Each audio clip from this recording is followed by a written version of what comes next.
So I'm sure that that many of you kind of expected that if we do things on Easter morning, that it's all what's the phrase, rainbows and unicorns, right? That it's all bright and cheery, but we forget that Easter morning actually started with tears. That there was that at daybreak, or at least right before daybreak, the same story that happened Friday night and Saturday morning was still the reality. We get this story of Mary, of Mary Magdalene, or Mary of Magdala, who had been one of the closest disciples of Jesus throughout the second half of his ministry. She followed him. He had healed her, we're told, of multiple demons, meaning that she was afflicted in some deep way that we don't know or understand. We're not told the whole story, but that Jesus spoke or touched and healed and brought a complete transformation. We're told actually that Mary was one of the ones later. She must have been a woman of at least some means, because she was bankrolling Jesus' ministry later on with a couple of other women. I don't know if you realize that Jesus' ministry was funded by women, but it's right there, so you can look that up for yourselves later. But it's really this incredible story of one of the most loyal, one of the most committed, one of the most transformed figures in our story that we have is Mary. Every gospel mentions that she is in front of the tomb, that she is at the crucifixion. Okay?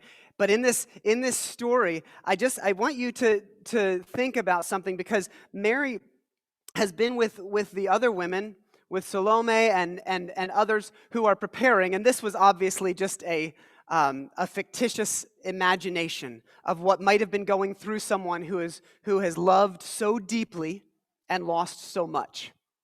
We do know that Mary eventually showed up in front of the tomb. Whether she went there reluctantly or not, we can only imagine. But we also know the pain of loss and the pain of grief. And so Mary has prepared with the others to go ahead and anoint Jesus' body, which was a way of honoring the dead. Okay, it was, and we won't get into all of that, but I want to talk about the loss that Mary must have been experiencing, because she is the embodiment of a hope that's lost, personal transformation, the one who understood her, the one who walked with her and didn't give up on her when she was afflicted and when she was oppressed and broken. But also, not just the relationship and the friendship, this was the one believed to have been the Messiah.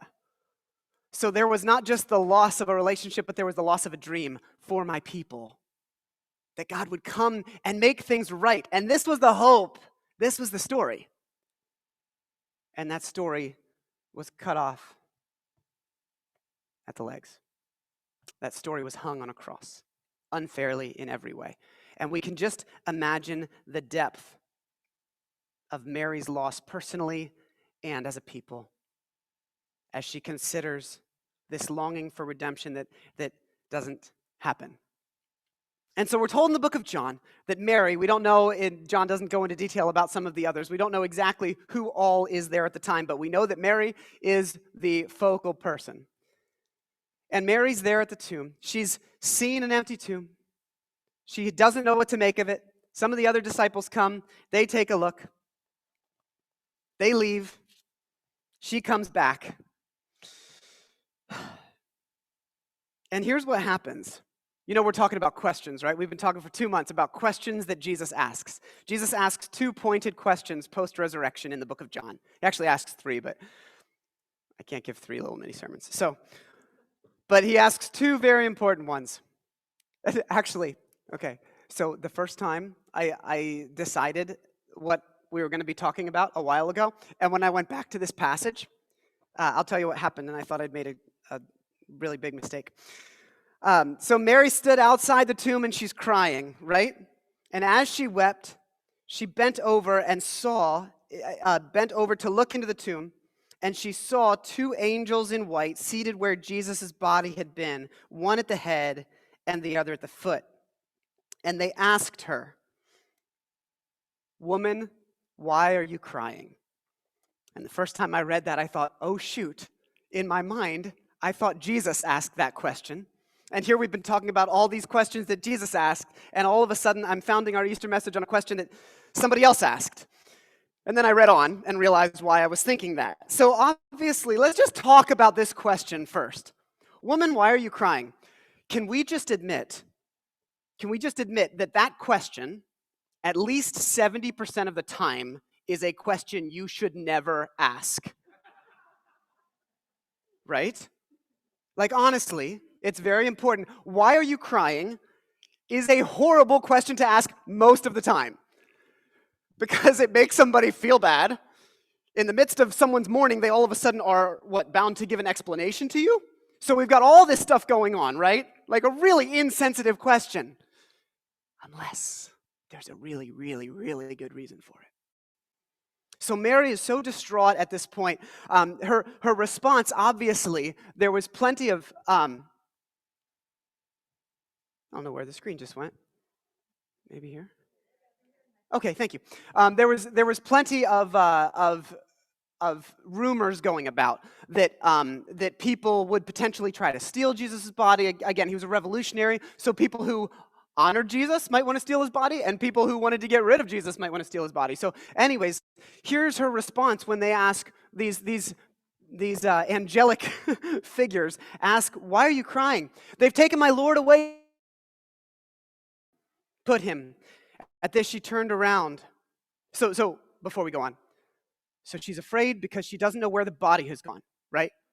A couple of years ago, I think we talked about this. Her imagination can only go so far. Even her imagination is only as good as he's been taken away. Not that he's alive.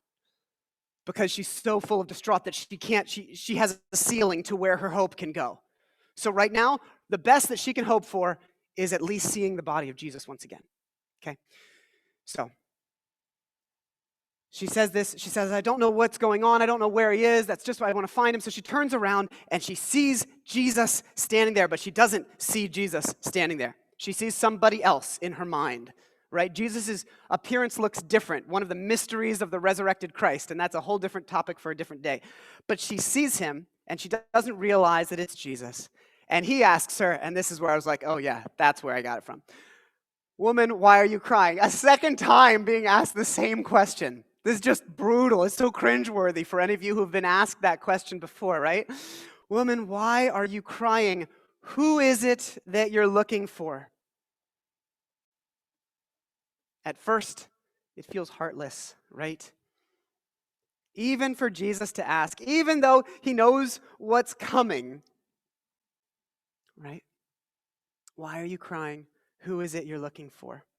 She thinks he's a gardener, or the gardener, the caretaker of the area. And she says again, in the same mindset, sir, if you've carried him away, tell me where you've put him, and I will get him. So in Mary's mind, apparently she's going to lug the body of Jesus on her, we don't know how big her frame is, but she's going to, she's not thinking straight probably at this point. Just tell me where he is. I'll get him myself. I'll bring him back. I'll honor him. Whatever. Jesus says to her, Mary. He says her name. And when he speaks her name, there's something about that tone, and the light bulb goes off.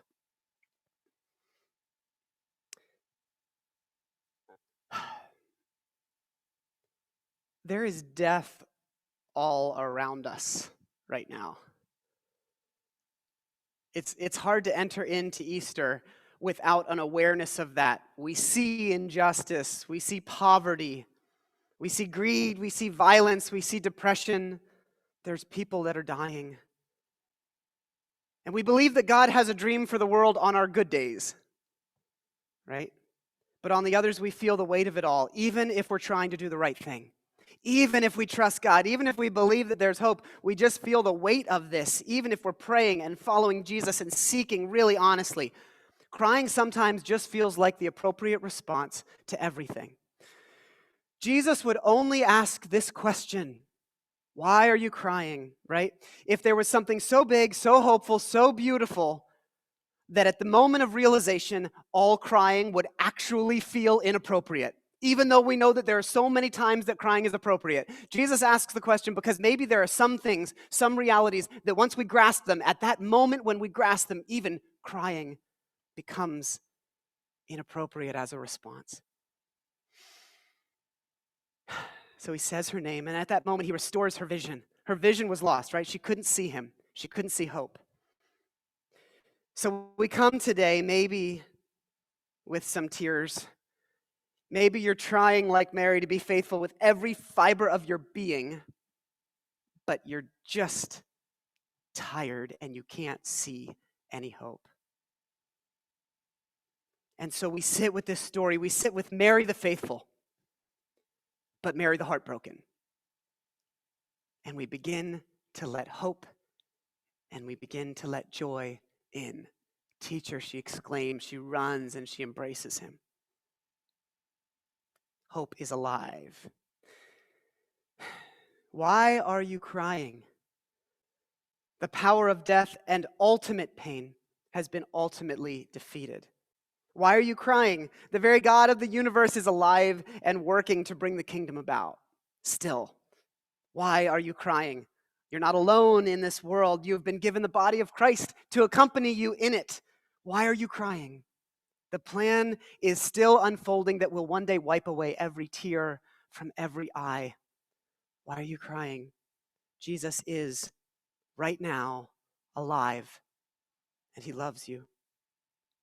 Why are you crying? Nothing in life is beyond redemption. And how do we know that last part? Nothing in life is beyond redemption. Because Jesus didn't simply come back from the dead. He didn't simply rise. He came back in a certain way. He came back to help us understand all that the resurrection was about. Because the book of John, later, he asks another question in John 21, after he's risen, to a different disciple who didn't fare so well as the faithful Mary in this case. Let's take a look at the second question that Jesus asks as we think about the hope that Jesus gives to Mary. In John 13, Jesus is talking with his disciples about how he's going to be deserted one day and how he's going to a place where others cannot go. And his very vocal lead disciple, we might say, Peter. We think Peter was older than the others. Often disciple or rabbis would have a group of disciples, but one of them was older, and they were the model disciple. So a disciple would do things like ask a lot of questions and be quick to volunteer for something, and so you would have an older one that would set the tone for all of the younger ones. And by the way, we understand that most of these disciples were probably teenagers, Peter being the exception. Very, very high likelihood. We can't prove this, but all roads point to this. So Peter, who is always the one to give the correct answer, to show the example to everybody, Jesus is talking about how one day he's going somewhere and they can't follow him, not to where he's going. And Peter pipes up in John 13 and he says, "Lord, why can't I follow you now? I will lay down my life for you." He's getting all pumped up. Peter the brave. Jesus says, "Will you really lay down your life for me, Peter? I tell you the truth, before the rooster crows, you're going to deny me 3 times. Of course, Peter won't believe that. But later that night, around a charcoal fire, after Jesus is arrested and the disciples flee, he follows behind at a distance. He has a chance to kind of watch outside the gates what's happening, and he gets named as one of the disciples. He looks like a Galilean. Literally, his appearance gives him away. And they say, "Hold on, you're one of those. You're a Galilean. You're probably with Jesus." He says, No, I wasn't. He says, "No, I wasn't," a second time. A third time he's asked, and he says, "Absolutely not. I don't even know this guy." And when that happens, the rooster crows. And can we just pause at that moment and think about the worst moment in somebody's relational life? Because that's what Peter is experiencing. The one that he said he loved, the one that said who believed in him. And Peter says, "I don't even know this guy." Okay? The worst, most devastating moment of Peter's life. He loses every ounce of commitment and integrity that he had. And then a few days later, we know what happens. The news comes that Jesus is risen. Utter elation for everybody, right? I mean, most everybody. You can imagine Peter being a bit conflicted, completely full of joy, but knowing what he did in the last moments of Jesus' life. Interestingly, the first two times that Jesus comes back, Peter is a non-factor in the story. Guess what? Every time that Jesus interacts with the disciples, Peter is a factor in the story because he's such a loudmouth. He always jumps in front of, sorry, for those of you on digital. He jumps in front of everybody else and he says, ooh, pick me first. I'll speak up first. I'll step out of the boat first. I'll answer your question first. So all of a sudden, Jesus comes back, and we don't even know if Peter's there anymore. We don't know. His name's not even mentioned until John 21. And in John 21, we pick up the story, okay? So just imagine this man whose soul is aching so much, who realizes how unworthy he is of being the disciple of Jesus, okay? Not even worthy of being a servant. I'm nothing. So the third time that Jesus appears after his resurrection in John 20, he's in the boat like he started out as. And Jesus appears on the shore. And Jesus says from the shore, he calls out and he says, have you caught any fish? Just like the first time, or pretty close to the first time he ever spoke to Peter and called him.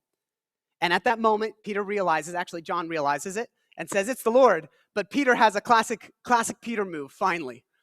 He rips off his clothes and jumps in the water and swims to shore real fast. This is the Peter that at least we've seen a bit more of, okay? And so he gets there, and Jesus is cooking over charcoal fire. Fascinating. Over fire. We've talked about this before, if you've been with us a few years. You know those sensory moments where you smell something or you taste something and it brings back a memory, right? The last time Peter was in front of a fire, at least according to the scriptures, he was sitting there denying Jesus. So the smoke is coming up from this charcoal fire, and Jesus invites him to share a meal together. Okay? See, all these parallels are happening. And when he does, he speaks finally to Peter, and he says this. When he finished eating in John 21. He says, Simon, son of John, or to Simon Peter. People had multiple names, so we won't get into it. Simon, son of John, do you love me more than these? Don't get hung up on the these. He's not trying to get the disciples to play favorites.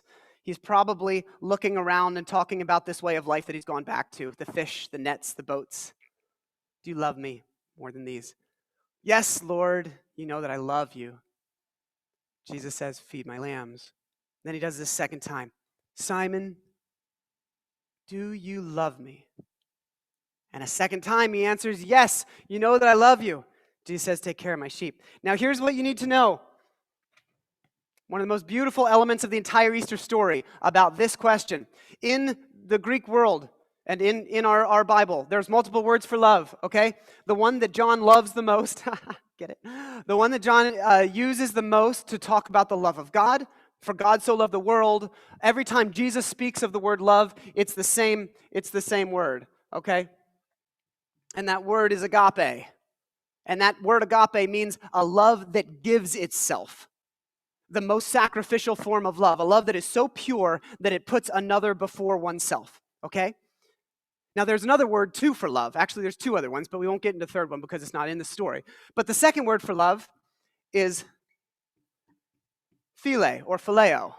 Okay? Now phile, if you've heard of it before, you should have, because we have a city named after it. After that same word, Philadelphia, which is known as the city of brotherly love, right? And so what phile is it's a familial love, a deep affection. I really care for you. I like you. You are a dear friend, okay? It's not the same level as agape. There's no question, okay? Now, here's the thing. Jesus looks at Peter, and it's fascinating if you look at this in the original language, and I don't usually do this stuff, but it's worth it for this because it changes the meaning, because all we do is we say everything's love in English. Jesus looks at Peter the first time and he says, Peter, do you have agape love for me? Do you have sacrificial love? And Peter looks at him and he says, yes, Lord, you know that I love you. He uses phileo. You know that I care deeply about you. Jesus asks him a second time, goes back to agape. Peter, do you have agape love for me? Do you love me sacrificially? Because you said you did. And we could just think that the potential for shame being poured on is right there. We're right on the precipice of a massive amount of shame being poured onto Peter because you can feel it. And Peter, for the second time, knows that he can't own it, knows that he can't say, yes, Jesus, I love you sacrificially, because the opportunity came and he failed. And so again, the second time, he says, Lord, you know I care about you.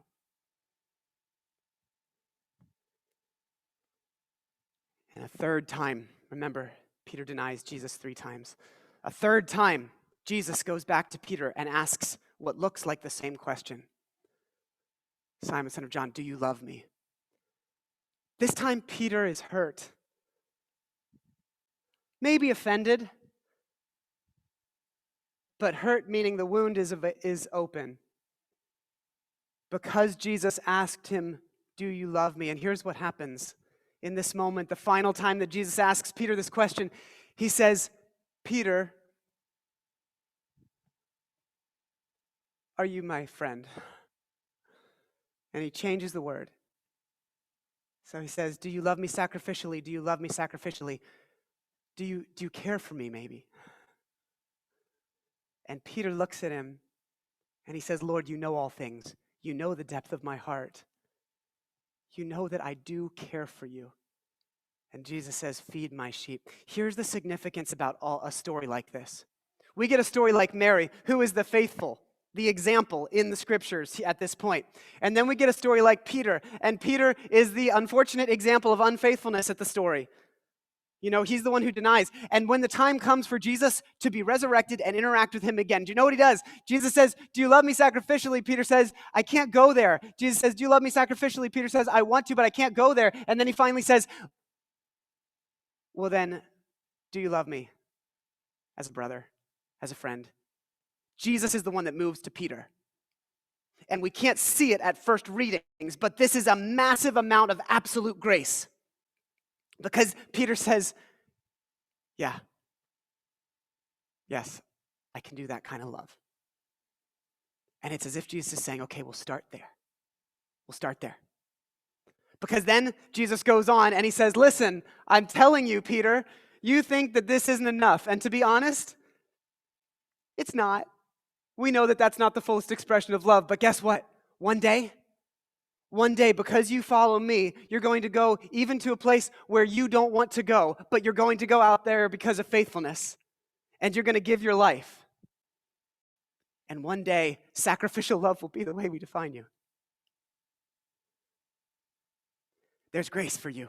You think you're a failure, but I will come to you.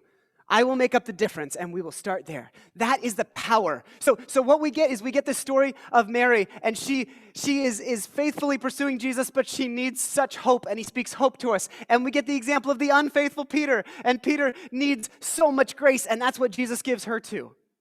And so the whole point is it doesn't matter if you are actively, faithfully doing everything that you can to pursue Jesus, or if you realize that you just haven't been able to get there, and you feel like a failure, and you feel like you're falling short. Jesus says, both of those I will speak to you. I will meet you where you are. I will love you. I will bring you life. So, I love that in each of these stories, Mary knows something, or Jesus knows something that Mary doesn't, and he wants her to see it so badly, so he asks her a question to help her see. She's been so faithful, and he wants her to know the hope that is still there in her sorrow. And Jesus knows something Peter doesn't, but he wants him to see it so badly, so he asks him these questions to help him see, and he wants him to know that there is grace to be had. He wants Peter to know that whatever Peter's able to give, he will make up the difference, because that's what grace does. So which one are you today? Maybe a little of both. It's usually most days where I am. A little both. Little faithful pursuit, little failure. Some days, very little faithful pursuit, a lot of failure.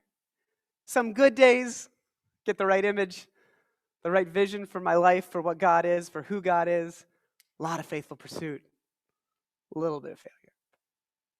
Doesn't matter. God meets us at each of those spots. To the faithless ones who are so filled with shame and regret, so acutely aware of how they have failed to love sacrificially, Jesus is speaking grace in the resurrection. Jesus comes back. It doesn't say, hey, all you people who murdered me, all you people who killed me unjustly, I'm back. And guess what? There's going to be, to pay.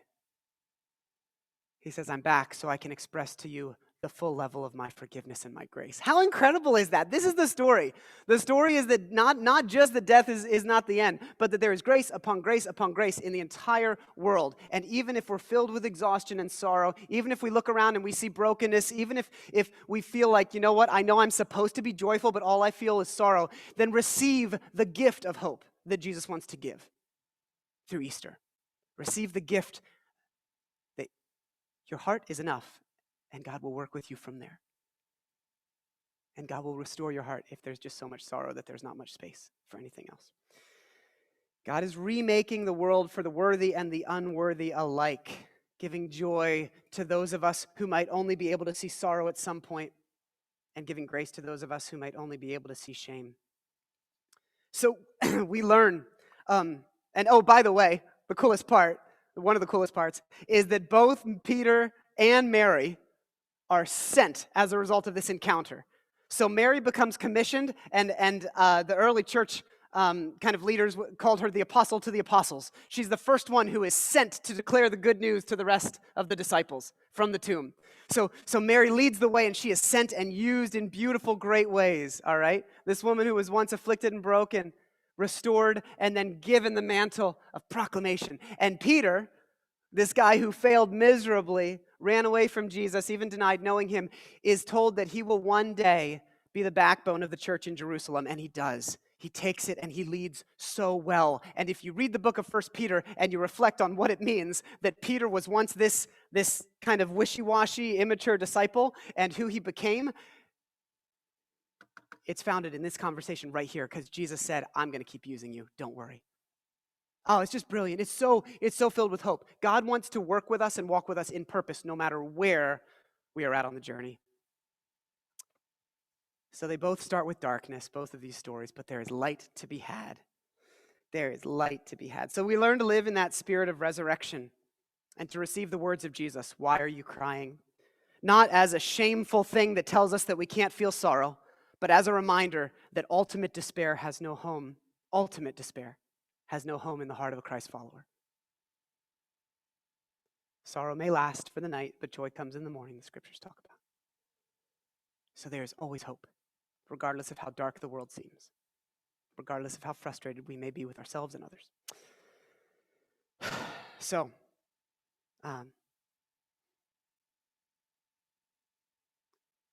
Jesus, like them, he probably knows something you don't know today. Or at least something that maybe you need to see again this morning fresh. That's the way it is with faith. That's the way it is with living with the resurrection life. So Jesus has to constantly bring us back to life with him. That's the way this works. Jesus is constantly bringing us back to life with him. So what is it? What does Jesus want to help you see this morning as you sit with kind of this hope-filled, grace-filled message of life? What does Jesus want you to see? What word of life is Jesus stirring in you today? I want you to sit with that question. It's quite a simple question. The God of the universe absorbs the sin, the violence, the darkness of the world. He does away with it. He resurrects and he communicates that not only death is beaten, not only do we have hope of forever life, but there is grace for the world now too. And the ongoing work of restoration is continuing. So what is the word of life that Jesus speaks to you? If you actually want to sit with that and respond, we'll do something very simple. If you have your phones and you want to, you certainly don't have to participate in this, but right as we leave, we can maybe be encouraged by one or two words that maybe you feel Jesus stirring. Maybe it's grace. Maybe it's joy. Maybe it's a new chance. I don't know what that word is that's stirring, but here's what you can do. We do this every now and then, once every couple of years.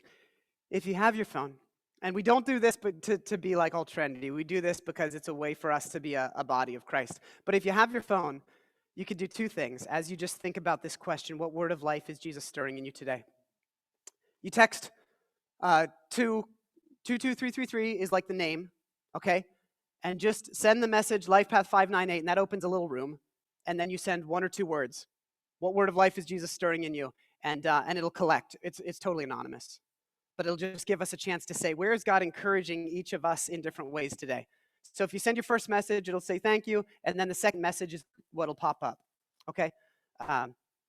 So I just want to encourage you to sit with Jesus. Say, Jesus, in a day like today, in a day where I'm thinking about the colorless world of death and darkness and brokenness and tears, and the colorful world of a life lived forever, and the hope of full redemption of all things. What stirs in me the most?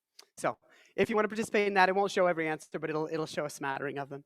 And in just a couple minutes, we'll receive that as we sing our final song and head out.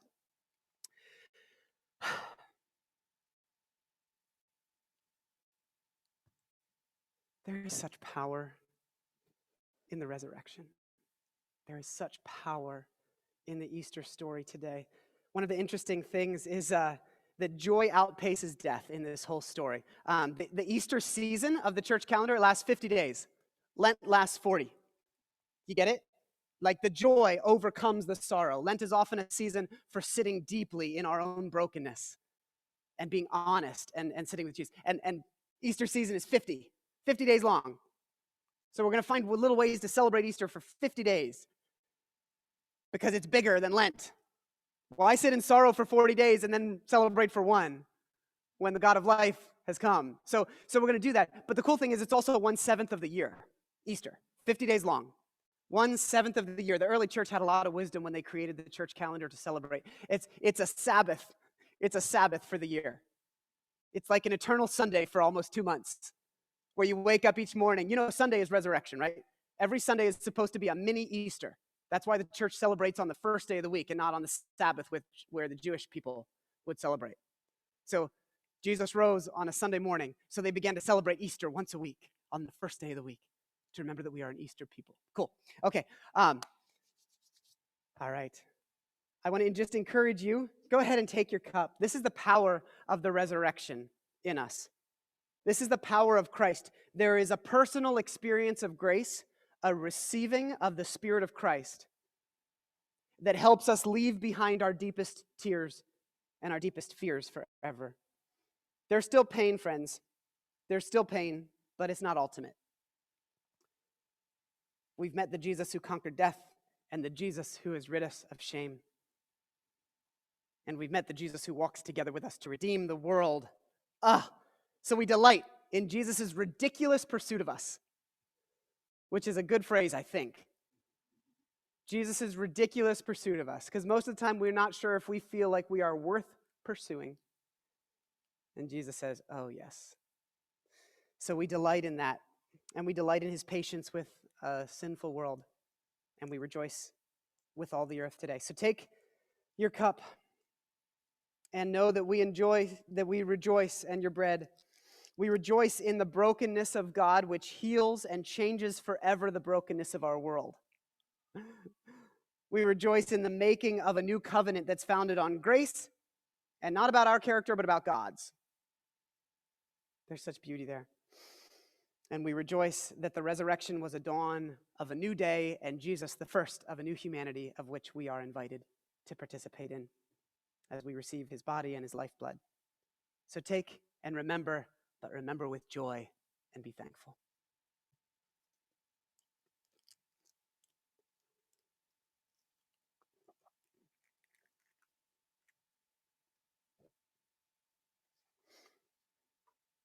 Our shared proclamation that we often do is going to happen through different means this morning.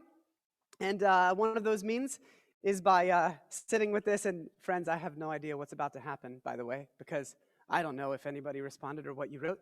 But I trust it can be an encouragement. So I'm going on to the internet, one of the most dangerous things to do during a church service. I mean, half of you have probably been on it the entire time after about 15 minutes of the message. All right, let's see.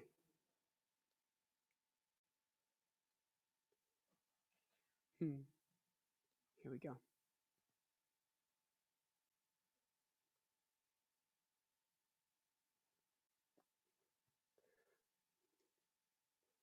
So let's just sit.